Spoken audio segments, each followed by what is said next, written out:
Good evening, everyone. I hope you're all doing well. Welcome to T1 Academy Current Affairs classes. ఈరోజు current affairs క్లాసెస్లో భాగంగా మనం న్యూస్లో ఉన్న కొన్ని ముఖ్యమైన అంశాల గురించి చర్చించుకుందాం. అవి ఏంటంటే coming on to the first topic for today, that is Turkey ratifies Sweden's NATO membership after protracted delay. అంటే దీని అర్థం ఏంటంటే టర్కీ వాళ్ళు ఫైనలీ చాలా డిలే తర్వాత స్వీడన్ యొక్క నాటో మెంబర్షిప్ ని వాళ్ళ పార్లమెంట్ రాటిఫై చేయడం జరిగింది. స్వీడన్ పార్లమెంట్ రాటిఫై చేయడం జరిగింది. మీకు ఒక డౌట్ రావచ్చు, అదేంటి స్వీడన్ దేశము నాటోలో మెంబర్షిప్ తీసుకోవడానికి, నాటోలో జాయిన్ కావడానికి టర్కీ పార్లమెంట్ రాటిఫై చేయడం ఏంటి అని. నాటో మెంబర్షిప్ కావాలంటే రెండు బేసిక్ సూత్రాలు ఉంటాయండి. అందులో ఒకటి, నాటోలో ఏదైనా కొత్త దేశం మెంబర్షిప్ తీసుకోవాలి అనుకుంటుంది అనుకోండి, అప్పటి వరకు ఆల్రెడీ నాటోలో మెంబర్స్ గా ఉన్న దేశాలకు సంబంధించిన అన్ని దేశాల పార్లమెంట్లు లేకపోతే అన్ని దేశాలు ఒప్పుకోవాల్సి ఉంటుంది ఖచ్చితంగా. ఏ ఒక్క దేశం వద్దన్నా నాటోలోకి మెంబర్ గా తీసుకోరు. ఓకే. అండ్ రెండొక ఇంపార్టెంట్ థింగ్ నాటోకి సంబంధించింది ఏంటంటే, ఈ నాటోకు సంబంధించిన విషయంలో ఆర్టికల్ 5 అనేది ఒకటి ఉంటుంది. అది ఏం చెప్తుందంటే, నాటో మెంబర్స్ ఉన్న దేశాలు ఆల్రెడీ 31 ఉన్నాయి. ఈ 31 దేశాల్లోని ఏదైనా ఒక్క దేశం మీద ఇందులో మెంబర్స్ కానీ వేరే దేశాలు దాడి చేసినట్టయితే ఈ అన్ని దేశాలు వాళ్ళ మీదనే దాడి జరిగినట్టుగా భావించి ఈ దాడి చేసిన దేశాన్ని అటాక్ చేయాల్సి ఉంటుంది వీటితో కలిపి. ఓకే, ఈ అన్ని దేశాలు కలిపి వాళ్ళని అటాక్ చేశాయి. ఈ రెండు పాయింట్స్ నాటోకి సంబంధించి వెరీ వెరీ ఇంపార్టెంట్. ఒకటి ఏంటి, నాటోలో మెంబర్షిప్ కావడానికి, ఇంకొకటి నాటోలో మెంబర్ అయిన తర్వాత ఎవరైనా ఆ దేశం మీద దాడి చేస్తే ఆ అలయన్స్ లో ఉన్న అన్ని దేశాలు దాడి చేస్తా ఉంటాయి. Okay, right. మరి రీసెంట్ గా ఈ నార్డిక్ కంట్రీస్ అయిన ఫిన్లాండ్, స్వీడన్ జాయిన్ కావడం జరిగింది కదా. ఫిన్లాండ్, స్వీడన్ ఎప్పుడు జాయిన్ అయ్యి, వీళ్ళు 2022లో, స్వీడన్ ఇంకా జాయిన్ కాలేదు బట్ దే ఆర్ ట్రైయింగ్. 2022లో మేము జాయిన్ అవుదామని అప్లికేషన్ పెట్టుకున్నారు. బట్ 2023 కల్లా ఫిన్లాండ్ అప్రూవ్ అయిపోయింది. Finland has joined as the 31st member of NATO. About this question was asked already in TSPSC Group 1 లో.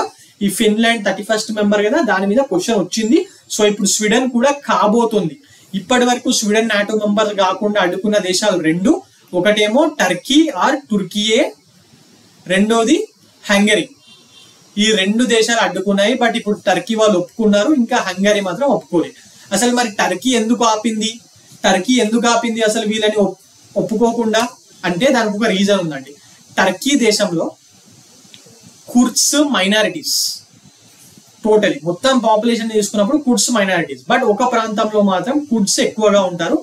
ఆ ప్రాంతాన్ని సపరేట్ దేశంగా చేయాలని చెప్పి కుర్డ్స్ లో కొందరు మిలిటెంట్ ఫోర్స్ గా తయారై పోరాటం చేస్తున్నారు. వాళ్లకు స్వీడన్ ఆశ్రయం కల్పించి సేఫ్ హెవెన్ గా ఒక రకంగా ఉంటూ వస్తుందట ఇప్పటి వరకు. సో అందువల్ల టర్కీ ఖచ్చితంగా ఒప్పుకోలేదు. ఎక్కడైతే వీళ్ళకు ఛాన్స్ దొరికిందో టర్కీకి, ఆ టైంలో స్వీడన్ ని ఇబ్బంది పెట్టడం స్టార్ట్ చేశారు. So finally Turkey and Sweden కి సంబంధించి కొన్ని నెగోషియేషన్స్ జరిగాయి. దాంట్లో భాగంగా ఇప్పుడు టర్కీ ఒప్పుకోవడం జరిగింది.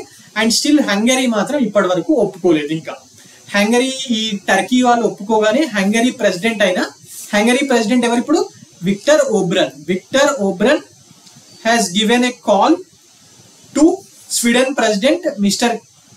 Kristersson and said that Kristersson ని విక్టర్ ఓబ్రాన్ గారు బుడాపెస్ట్ అంటే it is the capital city of Hungary, అక్కడికి చర్చల కోసం ఆహ్వానించడం జరిగింది. రండి బుడాపెస్ట్ రండి, మనం చర్చించుకుందాం, అసలు ఇష్యూస్ ఏమున్నాయో చర్చించుకొని we'll finally take the call అని. ఒకవేళ హంగరీ వాళ్ళు కూడా అంగీకరిస్తే నాటోలో 32వ దేశంగా, 32nd దేశంగా స్వీడన్ వాళ్ళు జాయిన్ అవ్వడం జరుగుతుంది. ఓకే, మరి ఇది న్యూస్ కి సంబంధించింది.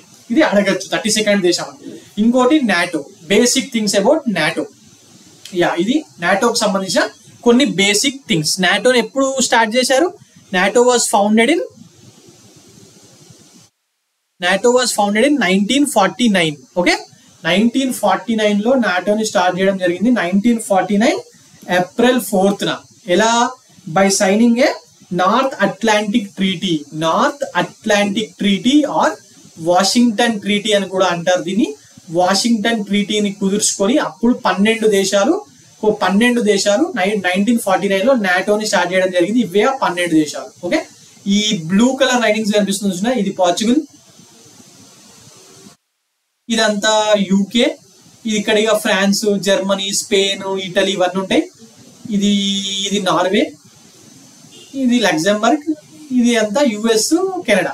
ఈ 12 దేశాలు కలిపి ఆ టైంలో 1949లో స్టార్ట్ చేయడం జరిగింది. మరి అసలు నాటో యొక్క ముఖ్య ఉద్దేశం ఏంటి? నాటోని స్టార్ట్ చేయడానికి ముఖ్య ఉద్దేశం ఏంటి? నాటోని స్టార్ట్ చేశారంటే దానికి ఏదో ఒక రీజన్ ఉండాలి కదా. ఎందుకు స్టార్ట్ చేశారు? To stop the expansion of USSR. USSR వాళ్ళు అప్పుడు రష్యా యుఎస్ఎస్ఆర్ గా ఫామ్ అయ్యి ఆ ఈస్టర్న్ యూరోపియన్ కంట్రీస్ లో వాళ్ళ ఇన్ఫ్లుయెన్స్ ను రోజు రోజుకు పెంచుకుంటూ పోతూ ఉండేది. దాన్ని ఆపడానికి రష్యా యొక్క ఇన్ఫ్లుయెన్స్ ని, యుఎస్ఎస్ఆర్ యొక్క ఇన్ఫ్లుయెన్స్ ని ఆపడానికి ఆ టైంలో నాటోని స్టార్ట్ చేశారు 1949లో. ఓకే, దాని తర్వాత 1950 to 1990 మధ్యలో చాలా కంట్రీస్ ఇందులో యాడ్ అయ్యాయి. For example grace and Turkey, దాని తర్వాత వెస్ట్ జర్మనీ. వెస్ట్ జర్మనీ ఏంటని కొందరికి డౌట్ రావచ్చు ఫ్రెషర్స్ కి. 1989-1990 వరకు జర్మనీ సెకండ్ వరల్డ్ వార్ లో జర్మనీ ఓడిపోయిన తర్వాత దాన్ని 2 భాగాలుగా విభజించి వెస్ట్ జర్మనీ, ఈస్ట్ జర్మనీ అని చెప్పి చేశారు. బెర్లిన్ వాల్ కట్టారు. ఈస్ట్ జర్మనీ అంతా రష్యాకు సపోర్ట్ గా యుఎస్ఎస్ఆర్ సైడ్ ఉండేది, వెస్ట్ జర్మనీ అంతా వెస్టర్న్ సైడ్ లో ఉండేది. ఓకే, అండ్ స్పెయిన్ జాయిన్ అయింది. దాని తర్వాత చెక్ రిపబ్లిక్, హంగరీ, పోలాండ్ జాయిన్ అయ్యాయి. అండ్ ఈ మధ్య కాలంలో ఇవన్నీ జాయిన్ అవ్వడం జరిగింది. ఇప్పటికీ మొత్తంగా 31 కంట్రీస్ ఉన్నాయి. లాస్ట్ జాయిన్ అయింది ఫిన్లాండ్. ఇప్పుడు 32nd కంట్రీ ఏ దేశం జాయిన్ కాబోతానికి రెడీగా ఉందంటే Sweden is ready to join if and only when Hungary accepts. Hungary వాళ్ళు యాక్సెప్ట్ చేసినప్పుడు మాత్రమే ఇది సాధ్యం అవుతుంది. మరి ఈ నాటోలో ఎన్ని దేశాలు ఉన్నాయన్నాను? 29. మరి అవి ఏ దేశాలు? అది కూడా మనం తెలుసుకోవాలి కదా. ఏ దేశాలు కూడా ఇంపార్టెంటే కదా. ముఖ్యంగా నాటోలో ఉన్నాయి యూరోపియన్ నేషన్స్ అండి. యూరోపియన్ నేషన్సే ఎక్కువగా ఉన్నాయి. అందులో 31 దేశాల్లో 29 దేశాలు యూరోపియన్ నేషన్స్. 29 యూరోపియన్ నేషన్స్, ఒక 2 మాత్రం నార్త్ అమెరికన్ కాంటినెంట్ కి సంబంధించిన దేశాలు, అవి యుఎస్ఏ, కెనడా. ఇంకా మిగిలిన అన్ని 29 దేశాలు యూరోపియన్ నేషన్సే. అది 31 దేశాలకు సంబంధించిన లిస్ట్. ఇవి ఇంపార్టెంట్ అండి, ఎందుకంటే ఎగ్జామ్ లో ఇలా అడగచ్చు. Which among the following is not a part of NATO alliance అని చెప్పి కింద 4 దేశాల పేర్లు ఇస్తాడు. ఇందులో పెద్ద పెద్ద దేశాలు అందరికీ తెలుస్తాయండి. USA, Canada, UK, France, Germany, Italy, Spain, Greece, Denmark, Netherlands, Portugal, ఇలాంటి పేర్లు అందరికీ గుర్తుంటాయి. ఫిన్లాండ్ కూడా గుర్తుంటుంది, ఎందుకంటే రీసెంట్ గానే యాక్సెప్ట్ అయింది. బట్ కొన్ని చిన్న దేశాలు ఉన్నాయి. If the examiner want to make the question paper tougher, he will give these countries which are not very prominent, like Albania, Croatia, Hungary ఇప్పుడు న్యూస్ లో ఉంది కాబట్టి మనకు తెలుస్తుంది. Lithuania, North Macedonia. ఈ నార్త్ మెసిడోనియా అనే ఒక దేశం ఉందని కూడా సగం మంది గుర్తుపడతారు ప్రపంచంలో. నార్త్ మెసిడోనియా, రొమానియా, బెల్జియం గుర్తుపడతారు, చెక్ రిపబ్లిక్, ఐస్లాండ్, లగ్జంబర్గ్, స్లోవేకియా, ఇలాంటి దేశాల పేర్లు గుర్తుపెట్టుకోవడం ఇంపార్టెంట్. అండ్ ఇంకోటి మాంటెనిగ్రో కూడా ఇంపార్టెంట్. స్లోవేనియా, ఇలాంటి వాటి మీదనే, ఎస్టోనియా, ఇలాంటి వాటి మీదనే క్వశ్చన్స్ ఇస్తా ఉంటారు. లిథువేనియా గుర్తుందా? ఇలాంటి వాటి మీదనే క్వశ్చన్స్ ఇస్తారు. So you have to remember this. మరి ఇప్పుడు జాయిన్ కావడానికి రెడీగా ఉన్న స్వీడన్ ఒక నార్డిక్ నేషన్స్ అంటే ప్రపంచంలో ఒక 5 కంట్రీస్ ని నార్డిక్ నేషన్స్ అని అంటూ ఉంటారు. Because these are in the entirely northern part of Europe and also near to Arctic Ocean and Atlantic Ocean. Okay, right. మరి అవి ఏ దేశాలంటే ఇక్కడ లిస్ట్ ఉంది చూడండి. Sweden, Finland, Denmark and Iceland. ఈ 5 దేశాలని నార్డిక్ దేశాలు అంటారు. అలాగే మీరు ఆల్రెడీ స్కాండినేవియన్ దేశాల గురించి కూడా వినుంటారు కదా. దానికి దీనికి తేడా ఏంటంటే డెన్మార్క్, నార్వే, స్వీడన్, ఈ 3 దేశాలు, డెన్మార్క్, నార్వే, స్వీడన్, ఈ 3 దేశాలు స్కాండినేవియన్ కంట్రీస్ కిందకి వస్తాయి. ప్లస్ దీనికి ఇంకొక 2 దేశాలని, దట్ ఈస్ ఫిన్లాండ్ ని అండ్ ఐస్లాండ్ ని కలిపితే అప్పుడు అవి నార్డిక్ దేశాలు అవుతాయి. దీని మీద కూడా క్వశ్చన్స్ వచ్చాయండి చాలాసార్లు, అందుకే ఇక్కడ స్పెషల్ గా చెప్తున్నాను. Okay, right. Now coming on to some one article 5. Already మనం మాట్లాడుకుందామా? ఆర్టికల్ 5 గురించి మాట్లాడామా ఆల్రెడీ? ఎస్, ఆల్రెడీ మాట్లాడాము ఆర్టికల్ 5 గురించి. And there is also something called article 6. Article 6 of NATO కూడా వెరీ వెరీ ఇంపార్టెంట్ అండి. ఎందుకంటే ఆర్టికల్ 6 ఏమని చెప్తుంది అంటే బేసిక్ గా this article 6 limits the scope of article 5. Article 5 ని ఒక అంతు వరకు ఇది లిమిట్ చేస్తుంది. అది ఏ విధంగా లిమిట్ చేస్తుంది అంటే ఆర్టికల్ 6 ప్రకారం ఈ ఆర్టికల్ 5 లో ఏం చెప్తుంది, ఒక దేశం మీద దాడి చేస్తే వేరే అన్ని దేశాలను అటాక్ చేయాలని కదా. ఎస్, బట్ ఆర్టికల్ 6 ఏం చేస్తుందంటే ఈ ఆర్టికల్ 5 యొక్క స్కోప్ ని Europe mainland, main Europe continent and North America main area ఉంది కదా, ఇక్కడ వరకు మాత్రమే పరిమితం చేస్తుంది. అంటే ఏంటి సార్, నాకు అర్థం కాలేదు. ఇక్కడ ఉన్నాయి నార్త్ అమెరికా దేశాలు, యూరోపియన్ కంట్రీస్ అంటే ఎస్ అవే ఉన్నాయి. బట్ ఈ యూరోపియన్ కంట్రీస్ కి like France and North America country like USA and British, they have some territories or colonies outside the Europe or North America. For example USA కి Hawaii ఉంది. Hawaii US లో ఒక భాగమే, but mainland కాదు. For example మన India ఉంది. India mainland అంటే India మాత్రమే వస్తుంది. టోటల్ ఇండియన్ టెరిటరీ అన్నప్పుడే లక్షద్వీప్ అండ్ అండమాన్ నికోబార్ పడతాం కదా. అలాగే అమెరికా మెయిన్ ల్యాండ్ అన్నప్పుడు హవాయి రాదు. అలాగే ప్యూటోరికా is a colony of USA. ఇది కరేబియన్ ఐలాండ్స్ కి దగ్గరగా ఉంటుంది. ఇక్కడ కూడా అమెరికానే, బట్ ఇది మెయిన్ ల్యాండ్ కాదు. సో ఈ రెండు దేశాల మీద ఎవడన్నా, ఈ రెండు ప్రాంతాల మీద వేరే దేశం, ఫర్ ఎగ్జాంపుల్ రష్యా అటాక్ చేసింది అనుకోండి హవాయి మీద, అప్పుడు యుఎస్ వాళ్ళు అటాక్ చేయొచ్చు. బట్ దిస్ నాటోలో ఉన్న అన్ని కంట్రీస్ అందులో భాగస్వామ్యం పంచుకోవాల్సిన అవసరం లేదు. అలాగే ఫ్రాన్స్ వాళ్ళ ఫ్రెంచ్ గయానా ఉంది. ఇది సౌత్ అమెరికన్ కాంటినెంట్ లో ఎక్కడో బ్రెజిల్ కి బార్డర్ లో ఉంటుంది.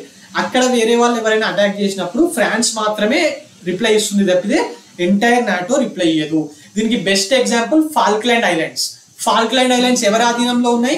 ఫాల్క్లాండ్ ఐలాండ్స్ బ్రిటన్ ఆధీనంలో ఉన్నాయి కదా. బట్ మనకు ఫాల్క్లాండ్ వార్ గురించి మీరు విన్నారా ఎప్పుడైనా? ఫాల్క్లాండ్ వార్ 1982లో బ్రిటిష్ అండ్ అర్జెంటీనా మధ్య జరిగింది. ఎందుకంటే ఇది అర్జెంటీనాకు దగ్గరలో ఉంటుంది. So Argentina went to occupy. Then British were dominant, were against it. They wanted to secure their islands. ఆ టైంలో యుఎస్ దగ్గరగా, యుఎస్ నార్త్ అమెరికా నుంచి ఇటు నుంచి ఇటు బ్రిటన్ తో కంపేర్ చేస్తే యుఎస్ కి దగ్గర Falkland Islands. But US didn't come into the war because Article 6 restricted it.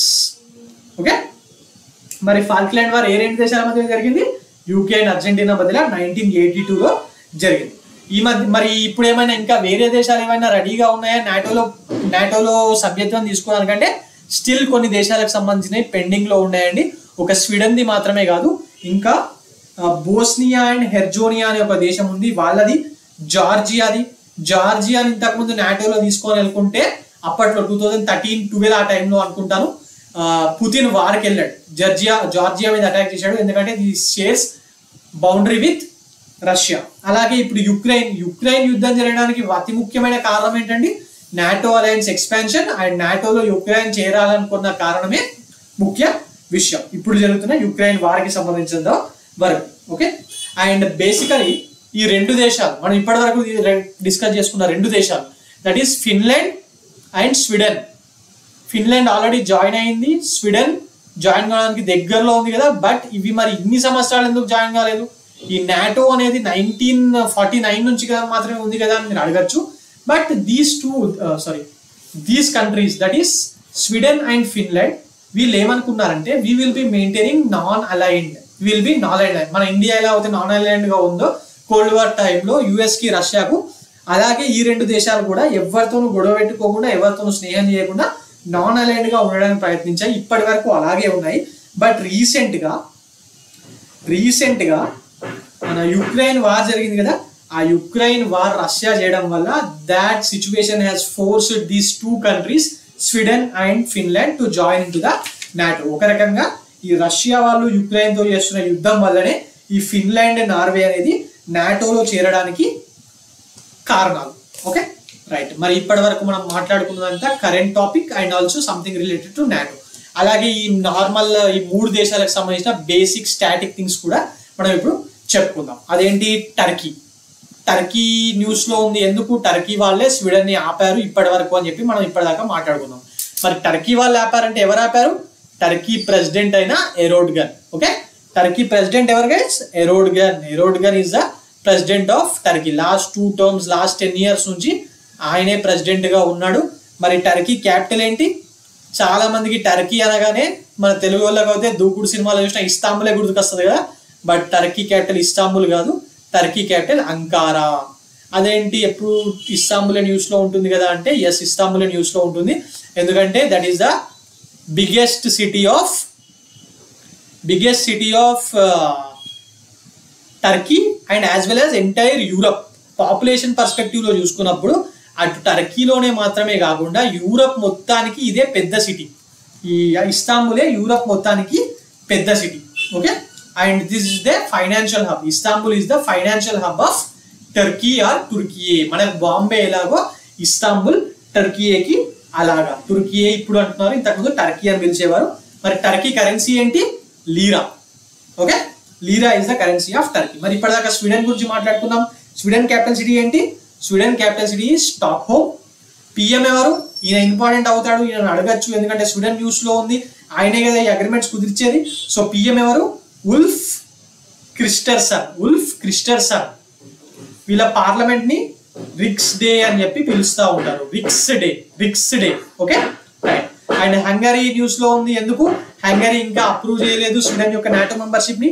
And recent గా హంగరీ ప్రైమ్ మినిస్టర్ అయిన Viktor Orban has called the Sweden Prime Minister to come to Budapest for talks regarding this NATO membership of Sweden. So అందువల్ల అది కూడా important.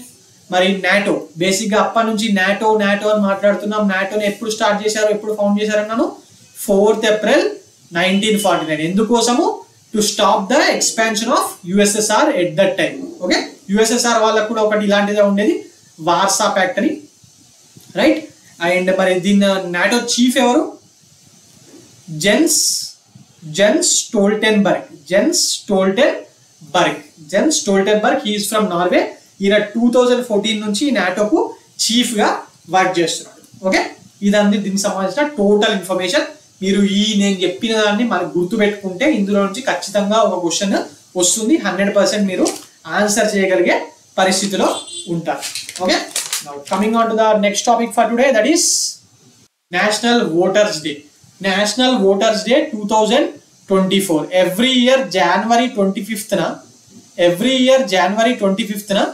Government of India conducts this National Voters Day. Government of India and Election Commission రెండు కలిపే చేస్తాయి 25th January. మరి ఇది 1950లో first election జరిగినప్పటి నుంచే చేస్తున్నారా?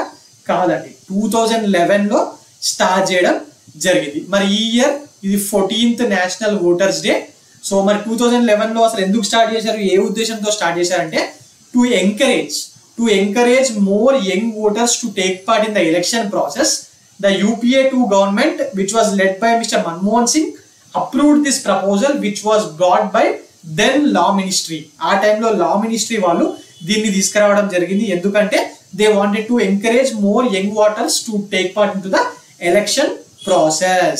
So from that year, Election Commission of India has decided that it will be identifying all the eligible voters who reach the age of 18 years ni ప్రతి year కొత్త సంవత్సరం January 1st వరకు 18 years దాటిన కొత్త ఓటర్లందరినీ కొత్త young generation people అందరినీ identify చేసి వాళ్ళకు ఓటు హక్కు కల్పిస్తాం ఆ రోజు అని చెప్పి వీళ్ళు స్టార్ట్ చేయడం జరిగింది.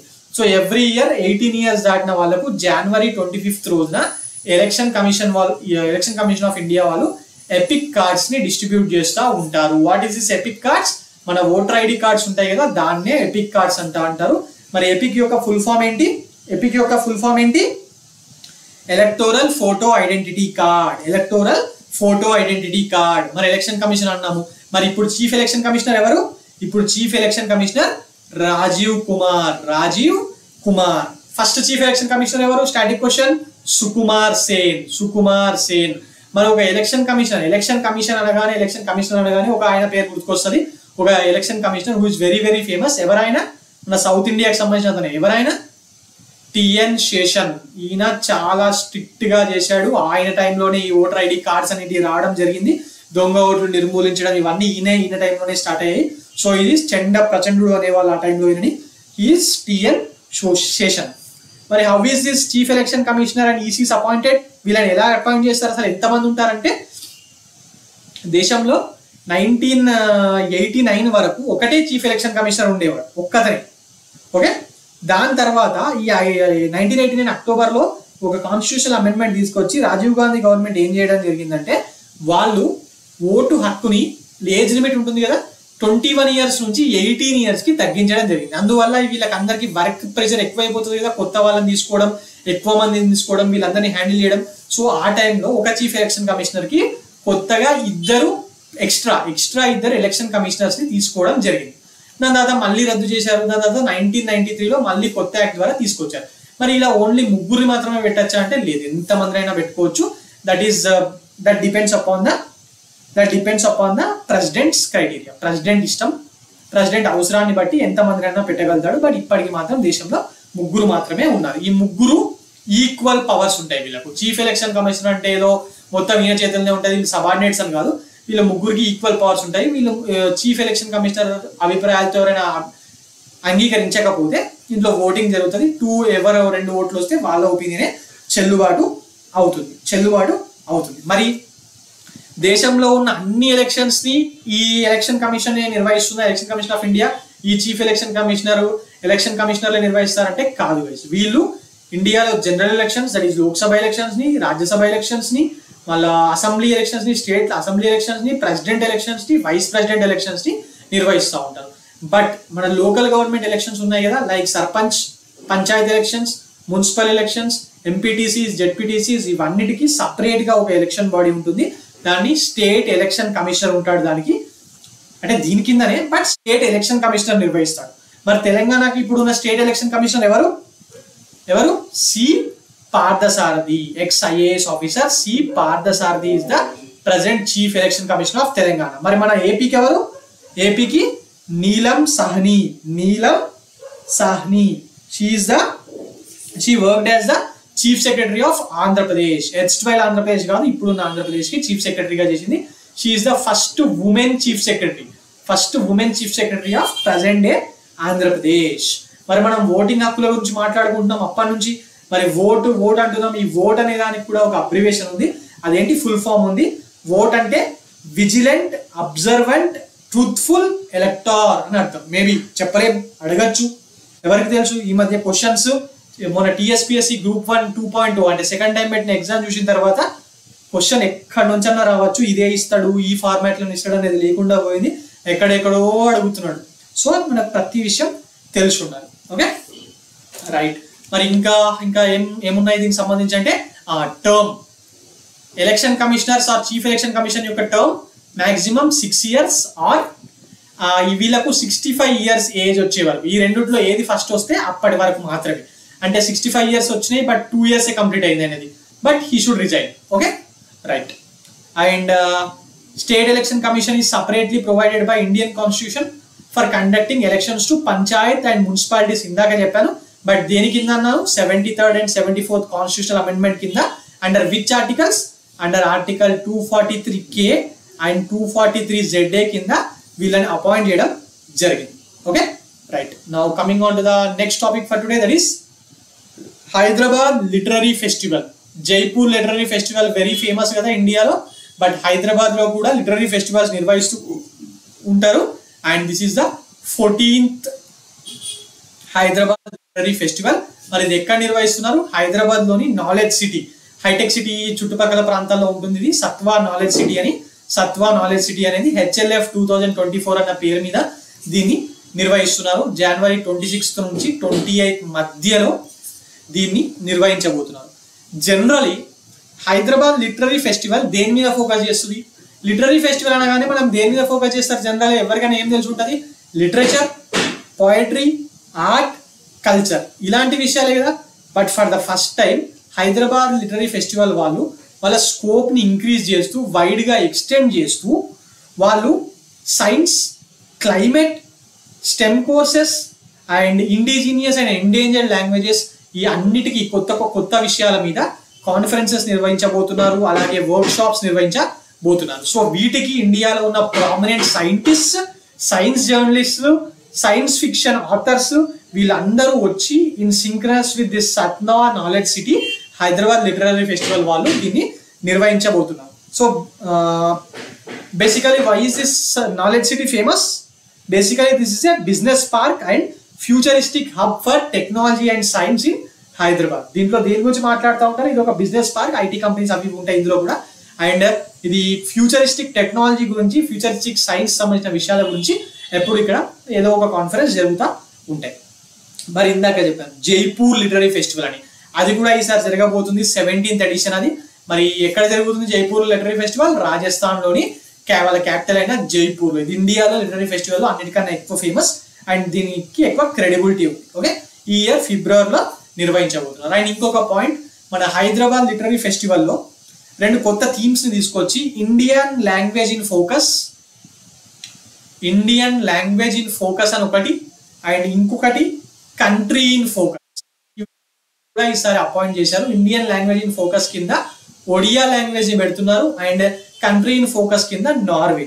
సో ఇవి పెడితే ఏమొస్తుందంటే ఈ హైదరాబాద్ లిటరరీ ఫెస్టివల్లో భాగంగా Odia and Norway literature, culture and arts సంబంధించి షోకేస్, వాటి గురించి చర్చించడము, వాటికి సంబంధించిన విషయాలన్నీ అక్కడ వాళ్ళ స్టాల్స్, ఫర్ ఎగ్జాంపుల్ వాళ్ళకి సంబంధించిన డాన్స్ ఫెస్టివల్స్ ఇలాంటివన్నీ కూడా నిర్వహించబోతున్నారు. ఓకే, ఇది very very important. Hyderabad literary festival only TSPSC వాళ్ళకి ఇంపార్టెంట్ అండి, ఏపీఎస్సీ వాళ్ళకు అవసరం లేదు. ఎందుకంటే జైపూర్ లిటరరీ ఫెస్టివల్ గురించి ఇండియా మొత్తం అడుగుతారు, ఇండియాలో ఉన్న అన్ని కాంపిటేటివ్ ఎగ్జామ్స్ లో. బట్ హైదరాబాద్ లిటరరీ ఫెస్టివల్ ఇప్పటివరకు అడగలేదు, తెలంగాణ చూసుకుంటే సరిపోతుంది. Okay, right. Now coming on to the next topic for today, that is Praggnanandhaa news లో ఉన్నారు. ఈయన కొన్ని రోజుల కింద న్యూస్ లో ఉన్నారు, బట్ నేను చెప్పడం మర్చిపోయాను, అందుకే 1 week తర్వాత ఇక్కడ చెప్తున్నాను. Praggnanandhaa, Indian young grand master, is in news because he has recently stunned or defeated world champion Mr. Direng Lirain. Direng Lirain ఉన్నాడు కదా, లాస్ట్ టైం వరల్డ్ ఛాంపియన్షిప్ గెలిచిన ఆయన, క్లాసికల్ చెస్ వరల్డ్ ఛాంపియన్షిప్. ఆయన్ని నెదర్లాండ్స్ లో జరుగుతున్న టాటా స్టీల్ చెస్ టోర్నమెంట్ లో మన ప్రజ్ఞానంద ఓడిపోయడం జరిగింది. ఇది జనరల్ గా ఓడిపోయాడు, బట్ దీనివల్ల ఆయనకు ఇంకొక ఫైదా కూడా జరిగింది. అదేంటంటే ఆ గెలుపు వల్ల he has surpassed Indian legendary chess player mister Viswanathan Anand as world number 1 chess player. Okay, ఇప్పుడు విశ్వనాథన్ ఆనంద్ 12th ప్లేస్ లో ఉన్నాడు. ఆయనని సర్పాస్ చేసి మన Praggnanandhaa, he is also called Pragg in chess circles లో నిక్ నేమ్ అనుకోండి, ఈయనని ప్రాగ్ అని పిలుస్తూ ఉంటారు, ఇంత పెద్ద పేరు పెట్టి వెళ్ళకుండా. He had come to 11th place. So for the first time Viswanathan Anand దాటి ఇంకొక ఇండియన్ ప్లేయర్ ఫీడే ర్యాంకింగ్స్ లో ఫస్ట్ ప్లేస్ కి వచ్చాడు. ఈ పాయింట్ టీఎస్పీఎస్సీ గ్రూప్ 1 ప్రిలిమ్స్ లో కానివ్వండి, గ్రూప్ 2 లోనే కానివ్వండి, లేకపోతే APSC group 1 prelims and group 2 prelims or mains లో కానివ్వండి అడుగుతారు. మాక్సిమం స్పోర్ట్స్ లో భాగంగా చెస్ మీద క్వశ్చన్స్ బాగానే ఇస్తున్నారు, సో అడుగుతారు. అండ్ విత్ దిస్ విన్ ఈయనకి ఇంకొక అకంప్లిష్మెంట్ కూడా వచ్చింది. అదేంటంటే this Pragg has become the second Indian after Anand to defeat a reigning world champion. ఇప్పుడు ప్రస్తుతం ఉన్న వరల్డ్ ఛాంపియన్, ఆ ఇయర్ లో ఉన్న వరల్డ్ ఛాంపియన్ ని విశ్వనాథ్ ఆనంద్ తర్వాత ఫర్ ద ఫస్ట్ టైం ప్రజ్ఞానందని ఓడిపోయడం జరిగింది. సో ఈ became the second one. And మనం ఈ మధ్య న్యూస్ లో చూస్తున్నాం, గ్రాండ్ మాస్టర్స్ ఇండియా నుంచి తక్కువ ఏజ్ చిన్న పిల్లలు గ్రాండ్ మాస్టర్లు అయిపోతున్నారు కదా. అందులో మనకు ఒక క్రెడిట్ ఉంది, అదేంటంటే యంగెస్ట్ గ్రాండ్ మాస్టర్ కూడా ఇండియన్ సంతతికి చెందినవాడు, ఎన్ఆర్ఐ కాదు, బట్ ఇండియా సంతతికి చెందినవాడు. వాళ్ళ పేరెంట్స్ ఎన్ఆర్ఐస్, ఆయన అక్కడే పుట్టాడు. His name is Abhimanyu Mishra. ఈయన 12 years ఏజ్కే 12 years 4 months ఏజ్కే గ్రాండ్ మాస్టర్ అయ్యాడంట. 12 years 4 months ఏజ్కే, ఈ పేరు అడగచ్చు, 2022లో అయ్యాడు Abhimanyu Mishra. Okay, please try to remember his name. మరి ఇండియా నుంచి యంగెస్ట్ ఏజ్ లో గ్రాండ్ మాస్టర్స్ అయిన వాళ్ళు ఎవరు? ఫస్ట్ ఏమో మన తెలుగతను గుకేష్ దొమ్మరాజు. ఇది ఇద్దరికి ఇంపార్టెంట్, టీఎస్పీఎస్సీ వాళ్ళకి ఏపీఎస్సీ వాళ్ళకి ఇద్దరికి ఇంపార్టెంట్. గుకేష్ దొమ్మరాజు ఈయన 12 years 7 months అయ్యాడు. తర్వాత షార్ట్ టైంలో అయింది ఎవరంటే మన Praggnanandhaa, 12 years 10 months. He's from Tamil Nadu. ఈయన చెల్లెలు కూడా చెస్ ఆడుతుంది, she's also a chess player, famous. ఈ మధ్యనే ర్యాంకింగ్స్ లో ఎదుగుతుందామే. Maybe we'll also be reading about her in the future. Okay, now coming on to the next topic for today, that is Indian navy to establish second VLF communication station in Telangana. Okay, ఈ VLF communication station అంటే ఏంటి అసలు? Very లో frequency radar station అంట. VLF అంటే very low frequency radars communication station. దీన్ని ఇప్పటి వరకు ఇండియాలో ఒక్కటి మాత్రమే ఉంది, అది తమిళనాడులోని తిరునెల్వేలిలో ఉంది. తిరునెల్వేలిలో ఉంది. ఫర్ సెకండ్ టైం తెలంగాణలోని హైదరాబాద్ చుట్టుపక్కల ఉన్న వికారాబాద్ డిస్టిక్ ఉంది కదా, ఆ వికారాబాద్ డిస్టిక్ లో ఉన్న పుడ్డూర్ అనే విలేజ్ లో ఏర్పాటు చేయబోతున్నారు. పుడ్డూర్ విలేజ్, వికారాబాద్ డిస్టిక్. ఇది పక్కా ఇంపార్టెంట్ టీఎస్పీఎస్యూలో. ఓకే, అడుగుతాడు. ఇండియాకి సంబంధించిన ఒక పెద్ద విషయం తెలంగాణలో జరగబోతుంది కాబట్టి ఖచ్చితంగా అడుగుతాడు. This is India second VLF communication station which is been constructed by government of India for Indian navy.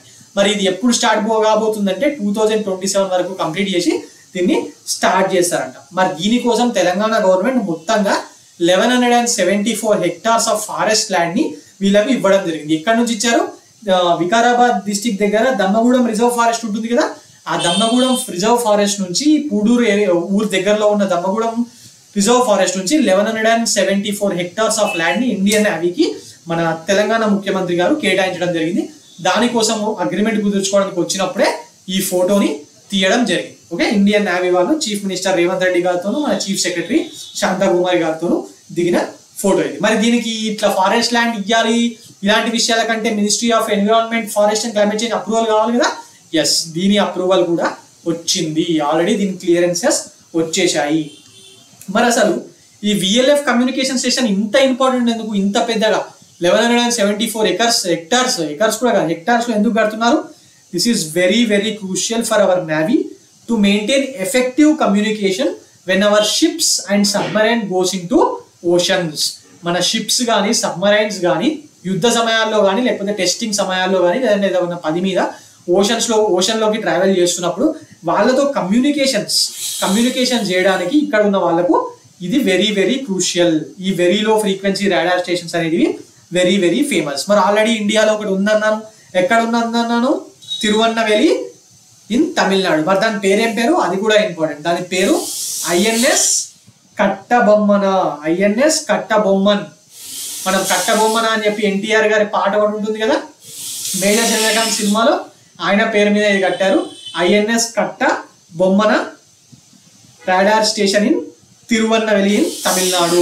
1990 నుంచి ఇది ఆపరేటింగ్ లో ఉంది. Okay, right.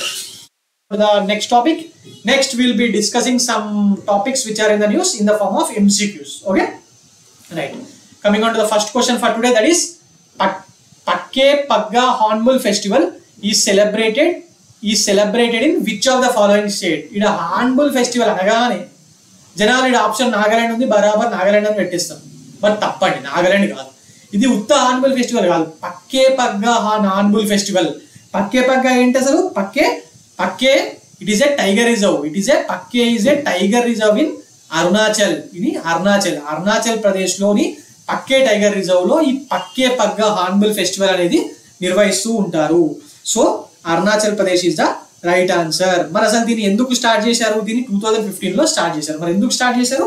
To recognize the efforts of a tribe called Nishi tribe అనే వాళ్ళు అరుణాచల్ ప్రదేశ్ లో చాలా ఎక్కువ మంది ఉంటారు, famous. To recognize the efforts of this Nishi tribes role in hornbill conservation in this Pakke tiger reserve. Pakke tiger reserves లో హార్న్బుల్ ని కన్వర్జేషన్ చేసే ప్రక్రియలో ఈ నిషే ట్రైబ్ వాళ్ళ యొక్క క్రూషియల్ రూల్ ని తెలియజేయడానికే ఈ ఫెస్టివల్ ని నిర్వహిస్తూ ఉంటారు. ఓకే, మరి ఇది ఓన్లీ ఒక కల్చరల్ ఫెస్టివల్ మాత్రమే కాకుండా ఇది జరిగినప్పుడు అక్కడ లోకల్ గా ఉండే నిషి ట్రైబ్ కి ఒక ఆల్టర్నేటివ్ ఎంప్లాయ్మెంట్ ఆపర్చునిటీగా కూడా ఉపయోగపడుతుందట. ఓకే, మరి దీని థీమ్ ఏంటి? ఇలాంటివి వాటికి థీమ్స్ ఇంపార్టెంట్ కదా. లెట్ అవర్ హార్న్బుల్స్ రిమైన్ అనేది దీని యొక్క మెయిన్ థీమ్. మరి పక్కే టైగర్ రిజర్వ్ ఎక్కడ ఉంది? East Kameng district of Arunachal. And Arunachal Pradesh లో ఇంకా ఏం నిర్వహిస్తారు ఇలా? పక్కేనేనా? లేదు, రీసెంట్ గా ఒక ఫెస్టివల్ జరిగింది కదా, ఏంటది? Zero valley music festival. చాలా మంది వేరే దేశాల నుంచి కూడా వస్తూ ఉంటారు, మయన్మార్ నుంచి, భూటాన్ నుంచి, నేపాల్ నుంచి ముఖ్యంగా వస్తూ ఉంటారు ఈ ఫెస్టివల్ కి. ఓకే, ఇది ఒక rock music festival. Right, now coming on to the next topic for today, that is 47th book fair of Kolkata was recently inaugurated by Kolkata book fair. Very famous కదా, టోటల్ ఇండియాలోనే అతి పెద్దది ఇది అతి పెద్దది. మరి దాన్ని ఎవరు ఇనాగ్రేట్ చేశారని అడుగుతున్నాడు. ఆప్షన్స్ ఏమిచ్చాడు? ఆప్షన్స్ ఏమిచ్చాడు? A Mamata Banerjee, B Sourav Ganguly, C Anand Bose. Who is Anand Bose? Is the present governor of West Bengal. మరి ధర్మేంద్ర ప్రధాన్ డి ఆప్షన్ ఇచ్చాడు. ధర్మేంద్ర ప్రధాన్ ఎవరు? Dharmendra Pradhan is present education minister of government of India. He's from Orissa. మరి Sourav Ganguly brand ambassador of West Bengal. మరి మమతా బెనర్జీ ఎవరు? She is the CM. ఓకే, మరి దీన్ని ఇనాగ్రేట్ చేసింది ఎవరు? ఇనాగ్రేట్ చేసింది మమతా బెనర్జీ. ఇనాగ్రేట్ చేసింది Mamata Banerjee. Okay, right. Now coming on to the next question. Where will India's first carbon neutral sports city will B located అని అడుగుతున్నాడు. ఇండియాలో మొట్టమొదటిసారిగా ఒక కార్బన్ న్యూట్రల్ స్పోర్ట్స్ సిటీని లాంచ్ చేయబోతున్నారు. కార్బన్ న్యూట్రల్ అంటే ఏంటి గైస్?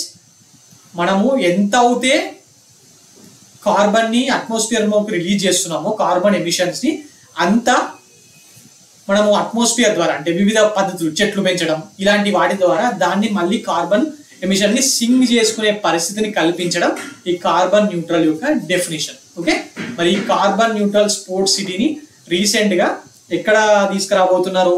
కేరళ క్రికెట్ అసోసియేషన్ వాళ్ళు దీన్ని నిర్మించబోతున్నారు. మరి ఎక్కడ?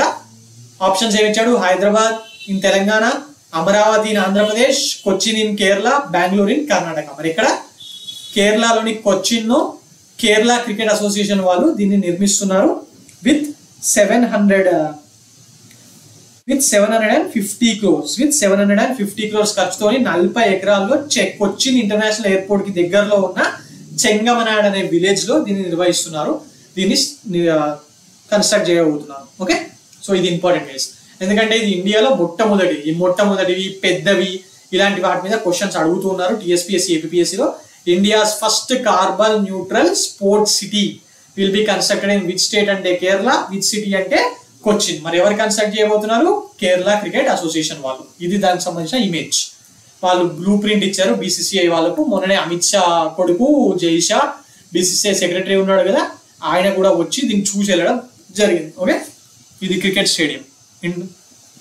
ఇంకా వేరేదంతా మొత్తం ఇంకా వేరే స్పోర్ట్స్ సంబంధించి కూడా పెడుతున్నాం. Okay, right. ఈ చెట్లు ఇవన్నీ చూసారా? ఇదే కార్బన్ న్యూట్రాలిటీ. ఈ చెట్ల ద్వారానే వస్తుంది. మనం విడిచే పొగ, మనం ఈ పొల్యూషన్ ఇదంతా కూడా న్యూట్రలైజ్ చేసేది ఈ చెట్లే. సో ఎక్కడన్నా మీకు సమయం దొరికినప్పుడు, మీకు అవకాశం దొరికినప్పుడు చెట్లు నాటడానికి ప్రయత్నించండి. Okay, and who is called as the tree man of India? మన ఆంధ్రప్రదేశ్ వ్యక్తే కదా, ఎవరిని అంటారు? ఆయన పద్మశ్రీ కూడా ఇచ్చారు.